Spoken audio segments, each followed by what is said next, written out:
From Studio 1A in Tampa, Florida, comes a talk show that really feels your pain and tells you like it is. We love America and all that freedom-loving Americans want to protect.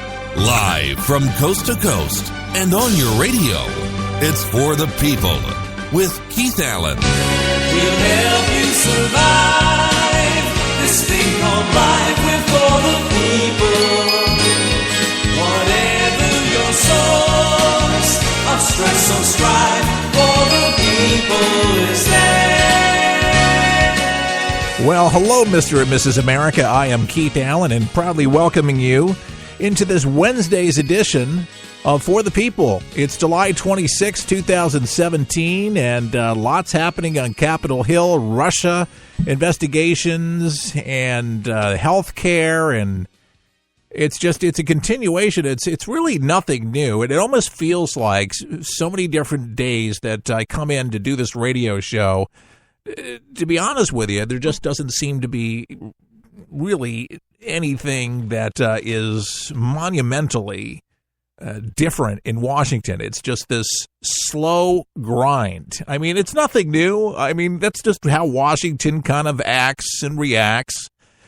It was interesting to kind of hear the talking heads talking about how healthcare is moving and what some of the latest headlines are today. There is some breaking news today, and we're going to cover some of that ground today. But as far as the healthcare goes, there seems to be a little bit more traction, which is great. There was definitely a lot of no votes, but to get it into the legislation, there's going to be an uphill battle to be able to get this thing repealed, and that's the language. Been talking about it for several days. It's not the replacement of Obamacare; it's a repeal.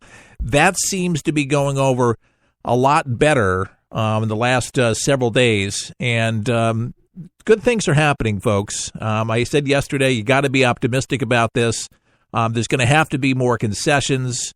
There's going to have to be a lot more leaning in across the aisle, especially to the Dems with entitlements and stuff like that. And, the Medicaid concern for a lot of folks around the country has been a big one because obviously people don't want to lose what they already have. The big problem, though, if they cannot repeal Obamacare, is obviously people's premiums. And people are feeling the pain. They're being squeezed all over the country. Believe it or not, I get emails from people saying, keep up hammering it. They're hammering. They're calling Capitol Hill, calling their senators, calling the congressmen. This is a House and a Senate deal.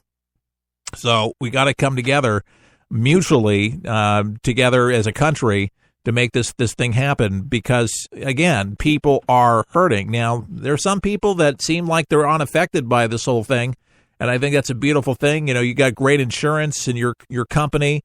You don't feel the squeeze, you don't feel the pinch, or you're independently wealthy where you just pay for your own care. That's, again, a beautiful thing. But reality is tens of millions of people are feeling a rather big pinch. So healthcare is very, very important. One of the top three when voted most important issues across America, healthcare being right there with them.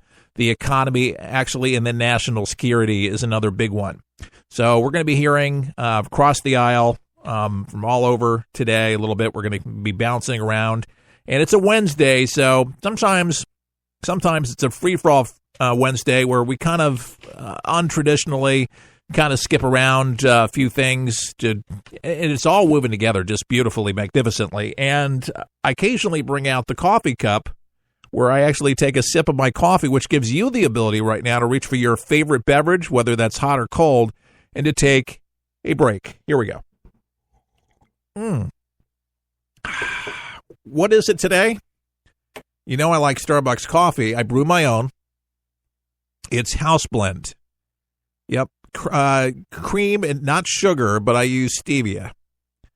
So a little stevia from the stevia plant and a little half and half. And it's absolutely delicious. All right, so this is the big headline here as we're warming up. If you're transgendered, you probably may not like this if you're trying to get into the military.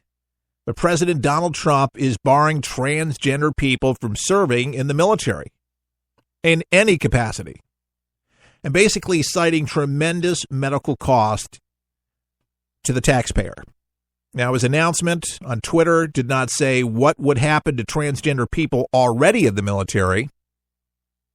But after consultation, Trump said with his generals and military experts, he says, please be advised that the United States government will not accept or allow transgendered individuals to serve in any capacity in the U.S. military. Our military must be focused on decisive and overwhelming victory. It cannot be burdened with the tremendous medical costs and disruption that transgender in the military would entail. Thank you. Keep in mind, Donald Trump, if this offends anybody, keep in mind that Donald Trump makes these decisions because of his generals.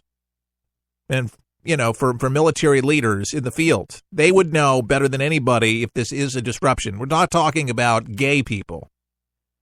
We're talking about transgendered people that are on hormones, trying to get breast implant, or trying to get their breast grown, still possibly functioning in between surgeries, still having a man part. I have to be a little descriptive to kind of get it out, but I think he kind of got the idea here. But it is very, very expensive. And what's most bizarre about a lot of people that have wanted to get, the sex change and whatnot, to me, is that prisoners across the United States have allowed the wardens and the state, the governors, have allowed taxpayer expense to pay for this expensive surgery. So if you can't afford it on the outside, go ahead and you can get it in the inside in prison. You can get your transgender. And, just don't do something so horrific. Just get yourself a little jail time, a little prison time, maybe 2 to 4 years, and there you go. You get in, and it's known. I mean, you can get 3 hots in a cot, but now you can get the transgendered surgery done, and a lot of prisoners have done it, courtesy of Mr. and Mrs. America. Yeah, it's hard to believe, but it would be us paying for that, which is just most bizarre. But anyway, Trump says already there are more than 250 service members in the process of transitioning to the preferred genders, or who have been approved to formally change gender within the Pentagon's personnel system, according to several defense officials. Now, this is more of Obama's work. See, Obama allowed the transitioning. Obama allowed whatever you want to do, it's okay. At any expense, all expense, it's okay, whatever you want to do. Not even taking into account the disruptions that it has wrought into the military and disturbances and cost factor, which it's already expensive to run the military, in case you didn't know that. It's a huge expenditure. Well, let me take that back. It wasn't so important under Obama's watch, but to actually secure us correctly, yeah, it's expensive. So anyways, transgender services don't go into the military because it's not going to happen. Ash Carter ended the ban. Transgender service members have been able to serve openly in the military since last year, when former Defense Secretary, again, Ash Carter, ended the ban. And then since October 1st, transgender troops have been able to receive medical care and start formally changing their gender identifications in the Pentagon's personnel system. But Carter also gave the services until July 1st to develop policies to allow people already identifying as transgender to newly join the military if they meet physical, medical, and other standards and have been stable in their identified genders for at least 18 months. Military chiefs recently announced a delay on allowing transgender people from enlisting. Well, it's final today. Transgender individuals to serve in any capacity, it's gone from the U.S. military. The military must be focused on decisive and overwhelming victory. And I quote, "It cannot be burdened with the tremendous medical cost and disruption that transgendered in the military would entail." Thank you. There's going to be a huge backlash. Well, the LGBTQ community, they're not going to be very happy about this. Trump doesn't like LGBT. I told you he didn't lie. I'm telling you, mark my words. They will be fuming. They won't be able to believe it, but do they have a point? And what do you think? More importantly, Mr. and Mrs. America, you can go to our website, forthepeopleshow.com right now. Comment on Twitter. Talk to Keith Allen. You can do it right now. Weigh in right now. Talk to Keith Allen. Hashtag talk to Keith Allen. You say you don't have a Twitter account? Well, it's brand new. Get a Twitter account. I didn't have one for the show up until, 3 weeks ago. So it's brand new. We're looking for more people to join in on the conversation. Talk to Keith Allen. And Allen is A-L-A-N if you're looking for me. But you can find all of that on our website, one place, at forthepeopleshow.com. And you can see our social media icons for Facebook and Twitter and our email. Emails always work, too. We'll take your emails, and we'll just give your first name. We won't put your last name out there so nobody knows you. But your comments, your concerns are very, very, very important. But physical standards, folks, for the job, very, very important. Military leaders have been reviewing case by case how the troops are treated or how they're discriminated against, disciplinary problems, and whatnot. And this was a tough decision, Trump said. But because of the information that he got from his field officers and people in the military, generals concluded that besides cost, it was more disruptive than anything else, and that he needs his people military ready.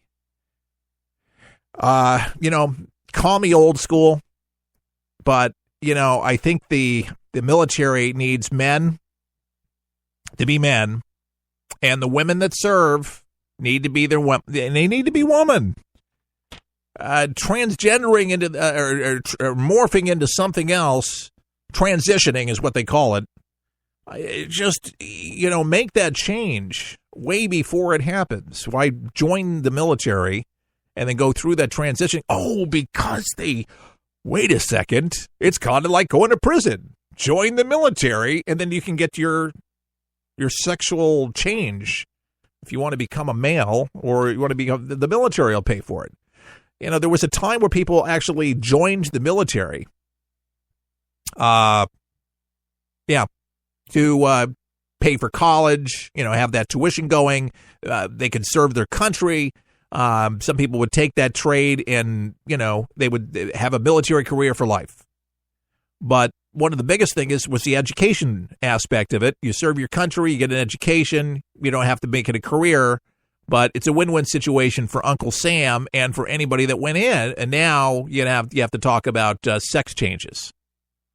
To me, it's just the oddest thing. And I haven't been around a long time here on planet Earth, 47 years now, this year. But I just think about the drastic change of discussion that we have now around the water cooler about particular things.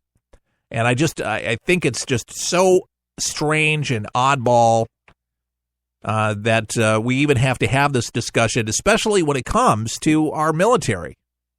I just think it's the strangest thing. It's like these folks are coming on a different planet or something like that. But they have to accommodate for any reason at any time. Hold on. See, we have an excuse. I can take a sip of coffee because it's a wacky Wednesday and you never know exactly what's going to come out of my mouth. But what's going in is the coffee, and it keeps the dialogue going. And this is a good thing. At least I think so at this moment.